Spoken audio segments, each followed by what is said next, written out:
Vamos falar de um paradoxo que, olha, assombra muitos profissionais de sucesso. A pessoa tem uma habilidade incrível de criar riqueza, mas, por algum motivo, uma incapacidade de mantê-la. Com base na obra A Sombra do Pai de Edson Batista, a gente vai tentar entender por que isso acontece.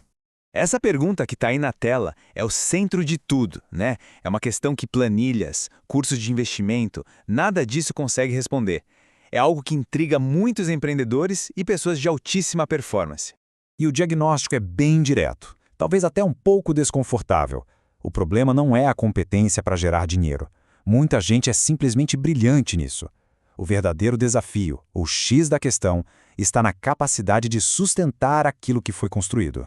E isso nos leva direto ao primeiro ponto, o que a gente pode chamar de ciclo da instabilidade. Por que será que indivíduos tão inteligentes, tão disciplinados e produtivos se veem presos nesse padrão frustrante de altos e baixos financeiros? É quase como uma maré que sobe e desce, totalmente sem controle. Agora, olha que interessante os sintomas disso. Vê-se sua familiar. Ganhar bem, mas viver com aquela ansiedade constante, sabe? Um estado de alerta. Ver um negócio crescer numa velocidade incrível, só para depois ver tudo desmoronar. Acumular bens, ter um patrimônio, mas nunca sentir a paz de verdade de desfrutar daquilo. É uma prosperidade que se vê por fora, mas que esconde uma verdadeira batalha interna. Para a gente entender isso na prática, vamos analisar um caso arquetípico. Vamos chamá-lo de Marcelo. A história dele, nossa, personifica esse ciclo de uma maneira muito clara. O percurso do Marcelo revela um padrão nítido. 3 empresas, um crescimento explosivo em todas elas e todas terminando em fracasso.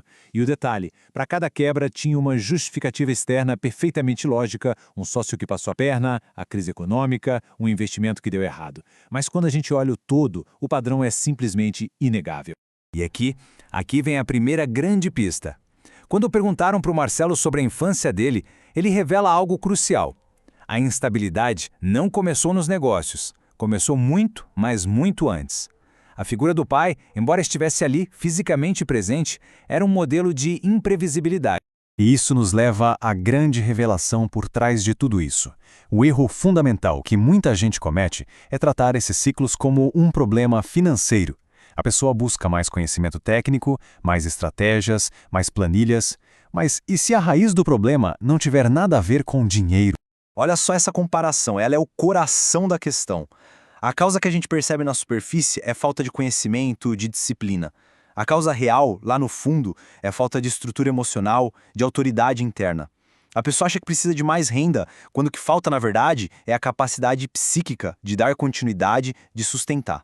É uma virada de chave fundamental na perspectiva. E aqui a gente dá um nome para esse fenômeno, o paradoxo da prosperidade. Essa dinâmica é meio contraintuitiva, né? Quanto maior a habilidade de gerar dinheiro, parece que maior também é a dificuldade inconsciente de segurar essa prosperidade. Isso é especialmente comum em pessoas que, por algum motivo, tiveram que desenvolver uma autonomia muito cedo na vida. Tá, mas qual é a origem disso tudo?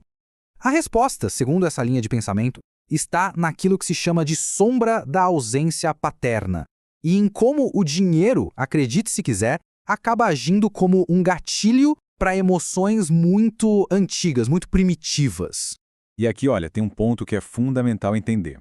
Quando se fala em ausência paterna, não é só sobre um pai que foi embora de casa.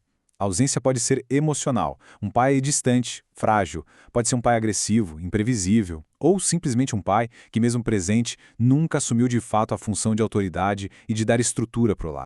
Essa tal função paterna, então, se apoia em 4 pilares. Primeiro, estrutura, para estabelecer ordem. Segundo, limites, para definir o que é seguro e o que não é. Terceiro, continuidade, para garantir uma previsibilidade. E quarto, proteção, para proteger o que foi construído. São essas qualidades que, no fim das contas, sustentam a riqueza. E aqui vem o pulo do gato.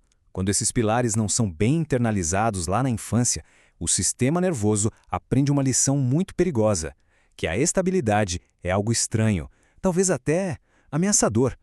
O caos, a instabilidade, se torna um estado normal, o ambiente familiar. E aí, na vida adulta, o inconsciente vai tentar de tudo para recriar esse caos conhecido, mesmo que isso signifique perder dinheiro. Tem uma frase do Carl Jung que, nossa, encaixa perfeitamente aqui. Aquilo que não é integrado retorna como destino. Ou seja, os padrões que a gente não resolve, eles não somem, eles só se repetem, disfarçados de acaso, de destino, até o dia em que a gente finalmente olha para eles e os integra de forma consciente. Ok, o problema está entendido. Mas, e aí? Qual é o caminho para sair disso?